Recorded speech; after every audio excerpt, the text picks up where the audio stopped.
मजबूत विपक्ष होना।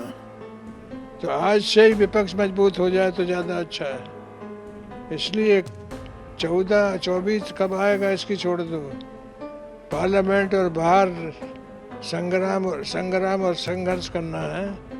तो निश्चित तौर पर देश बहुत बड़ा है और पार्टियां बहुत अलग अलग हैं, उनको एक हो करके एक विचार करके एक लक्ष्य बनाना चाहिए और इसके लिए व्यापक एकता की जरूरत आज देश में सबसे ज़्यादा है। हमारे साथ इस वक्त बातचीत करने के लिए मौजूद हैं शरद यादव जी। सर, आपकी जो पार्टी है उसका विलय आरजेडी के साथ हुआ है, अब आगे का क्या एजेंडा रहेगा? देखिए, व्यापक एकता के खातिर हमने अपनी पार्टी को, क्योंकि आरजेडी सबसे बड़ी पार्टी है, तो हमने सोचा कि अलग अलग पार्टी चलाने से कोई फायदा नहीं, इसलिए व्यापक एकता के लिए हमने ये मर्जर किया है। और इसके बाद बड़ा मर्जर या बड़े पैमाने पर सारे अपोजिशन को एक होना चाहिए, इस मुहिम को भी हम लोग चलाएंगे। अपोजिशन को एक करने की आप बात कर रहे हैं, कब तक, क्या आगे 2024 के जो चुनाव होंगे उसको लेकर के आप इस तरीके की कदम की बात कह रहे हैं? नहीं, बहुत वो मामला भी है, लेकिन जरूरी है लोकतंत्र में मजबूत विपक्ष होना। तो आज से ही विपक्ष मजबूत हो जाए तो ज़्यादा अच्छा है। इसलिए 14-24 कब आएगा इसकी छोड़ दो, पार्लियामेंट और बाहर संग्राम और संघर्ष करना है। तो निश्चित तौर पर देश बहुत बड़ा है और पार्टियां बहुत अलग अलग हैं, उनको एक हो करके एक विचार करके एक लक्ष्य बनाना चाहिए और इसके लिए व्यापक एकता की जरूरत आज देश में सबसे ज़्यादा है। आरजेडी की तरफ से ये कहा गया कि इस पूरे मामलों को लेकर के कि लोकतंत्र इस समय खतरे में है, आपको क्या लगता है? मैं मानता हूं कि लोकतंत्र जो है वो एक तरह से आज जिस तरह से पैसे का, जिस तरह से प्रचार का, यानी चुनाव में जिस तरह से मनी का यानी पैसे का जो प्रभाव बढ़ा है, उससे लोकतंत्र कमज़ोर हुआ है। इसलिए ये भी बहुत बड़ा मुद्दा है कि लोकतंत्र जो है वो कमज़ोर हो रहा है, उसे मजबूत करना है। कश्मीरी पंडितों को लेकर के एक फिल्म बनी है कश्मीर फाइल्स, उसको लेकर के आपका क्या नजरिया है? क्योंकि अलग अलग राजनीतिक पार्टियां अलग अलग तरीके का बयान इसको लेकर के दे रही हैं। देखिए, मैंने फिल्म देखी नहीं है और जब मैंने फिल्म देखी नहीं तो कोई प्रतिक्रिया देना ठीक नहीं है, वाजिब नहीं है।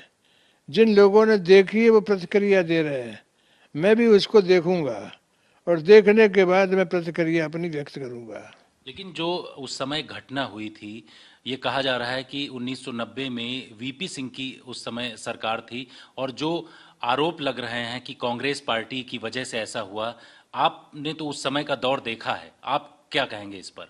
देखिए, कश्मीर के मामले में कब किसके ज़माने में क्या हुआ ये बहस का नहीं है। कश्मीर का सवाल तो आज भी सबसे ज़्यादा यानी विकट परिस्थिति में है। आज भी कश्मीर की समस्या का समाधान हो गया क्या?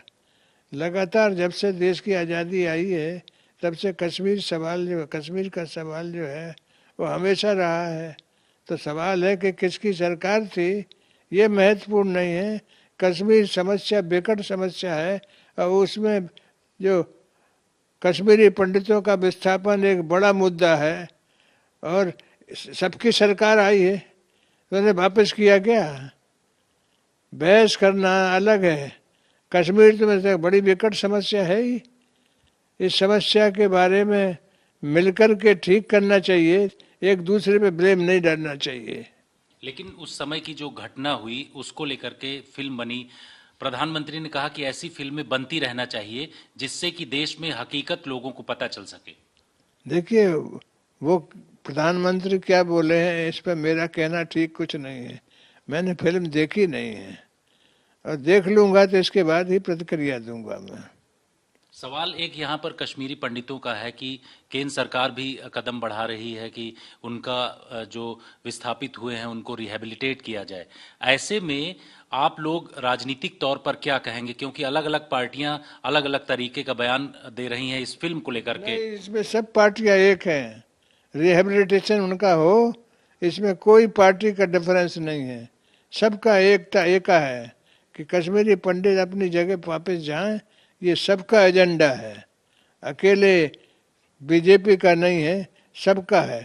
और यदि सरकार ये विस्थापित लोगों को वापस कर रही है तो बहुत अच्छी बात है।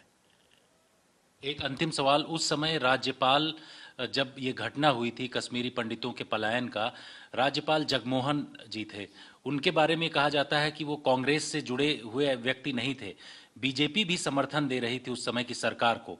तो जो सवाल उठाया जा रहा है कांग्रेस को लेकर के, इस पर भी अलग अलग तरीके की प्रतिक्रियाएं आ रही हैं। नहीं, वो प्रतिक्रिया जिनने देखी है फिल्म वो दे रहे होंगे, मैंने फिल्म देखी नहीं है, इसलिए किसी तरह की प्रतिक्रिया देना मैं वाजिब नहीं मानता।